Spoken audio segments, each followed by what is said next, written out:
The current state of fire resiliency in Southern California relates on two levels. One, the environment, the natural environment. And currently, there's too many fires on the landscape. And that's different than what most people think. Most people think there's too many big fires and they're higher intensity than they've ever been before. And well, that's not true because there's always been big fires. They've always been high intensity because they're primarily focused on chaparral, which is the dominant ecosystem in Southern California. And the system, because of the increased fire frequency, is not very resilient. It doesn't bounce back very well.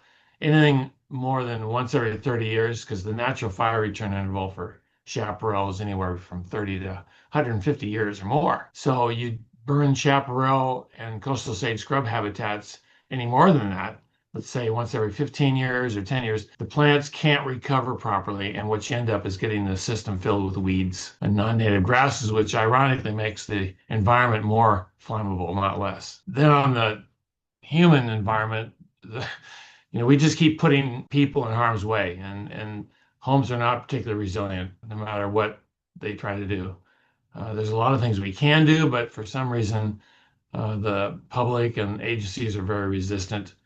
They're trying to do the right thing, but they often end times making things more flammable by having more clearance of habitat around them, which creates bowling alleys for embers, which is why homes burn. Homes don't burn from these giant walls of flame that hit the building. They ignite from embers that travel a mile and a half away from the fire front and get up in the attics. So people don't understand that. So things like exterior sprinklers, metal roofing, people are not really considering, which is strange because they do this in Canada and Australia with a lot of success.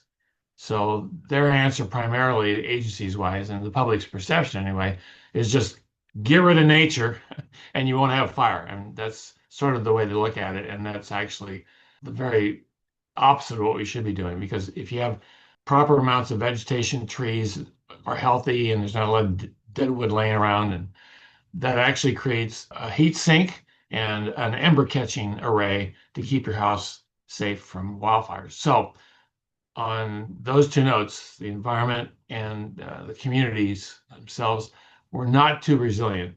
The best way to achieve resiliency concerning fire in Southern California, and California in general, is an issue that I've been dealing with for 20 years and trying to help people make their homes fire safe and keep the fire out of the chaparral. And that's human behavior and resistance to change. We think, despite the fact we know it's not true, we really do believe we're the masters of everything, and we see everything through our own eyes. We only think that nature needs to be managed. We can't imagine it surviving without us. So we have to go out and do things to it.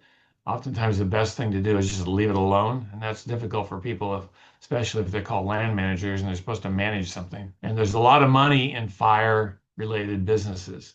It's a financial issue, and the fire suppression apparatus is such a powerful entity that it really resists change. So the best way to approach making the state more fire safe is we've got to change the structure of the fire establishment. We have to help people understand how fire operates.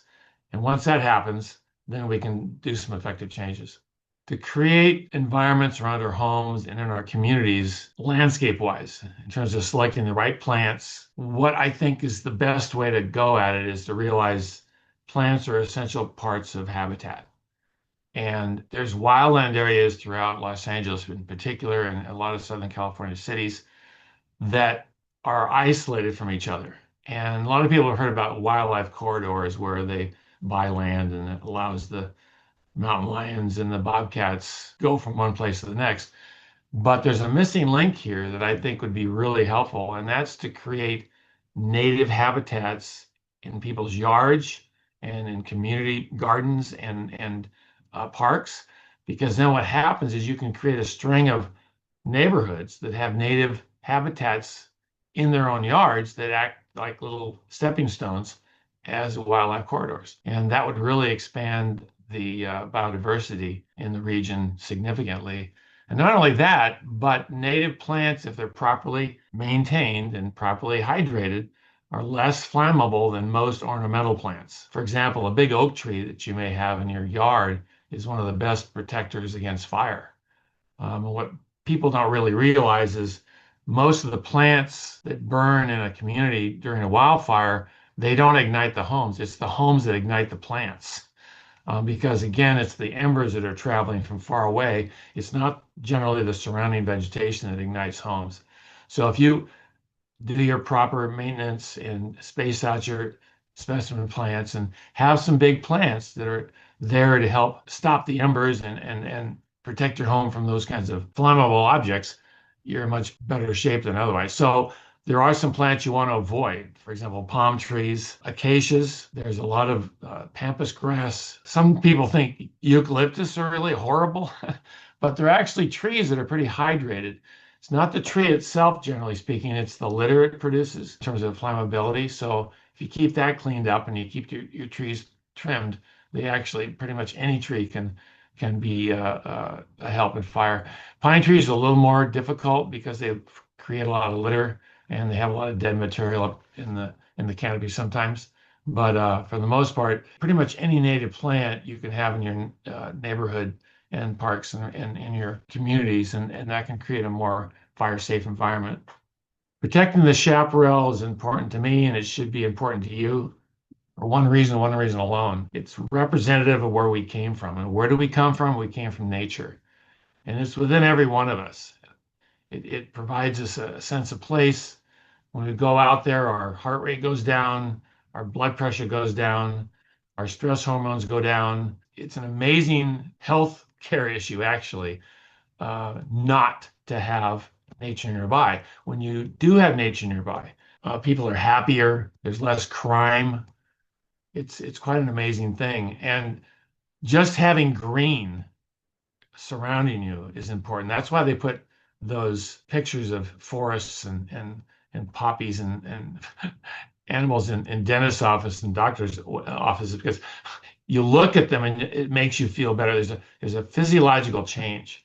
So that's our focus, though. There's another focus that's really important, and that's our kinship to other species.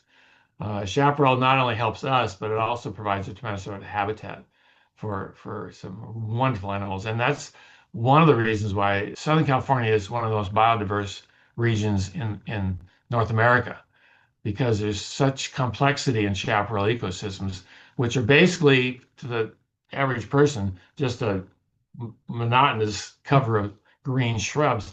But in fact, you get in there, it's just a wonderful diversity of things. And the older it gets, the more diverse it becomes. You get these lichens hanging on the red trunks of the manzanita, and you get these beautiful layers of litter that create opportunities for all sorts of soil organisms. And then lastly, I think, if there wasn't chaparral on the hillsides and the mountains, what would be there? Well, it would be non-native grasses. So chaparral and its presence on the landscape actually makes the landscape less flammable than its replacement, which would be non-native weeds. So there's all these other issues that benefit us and the other animals that are out there. But mostly it's really a healthcare issue. It keeps all of us a lot healthier. And besides, it's fun to walk in. And once you get to know some of the animals and the plants, they become friends. It's much more fun to go to a party when you have a few friends there than not. Same thing when you go in the chaparral. If you know what a manzanita is and what a ceanothus is and a coyote brush, you take a look at a horned lizard. You see the wren tit with its little bobbing tail. That's one of the characteristic birds of the chaparral. So there's a lot of life out there that's ready to be enjoyed by us. My sense of place in Southern California when you walk out in the chaparral is deeply personal for me because I know so much about it, and it's a very maligned system. It's a system that people don't understand. Most of the time when you hear about it, people are afraid of it because of the fire issue. They want to clear it. They want to mitigate it. But for me, I see those green hills and it gives me a warm, welcoming feeling.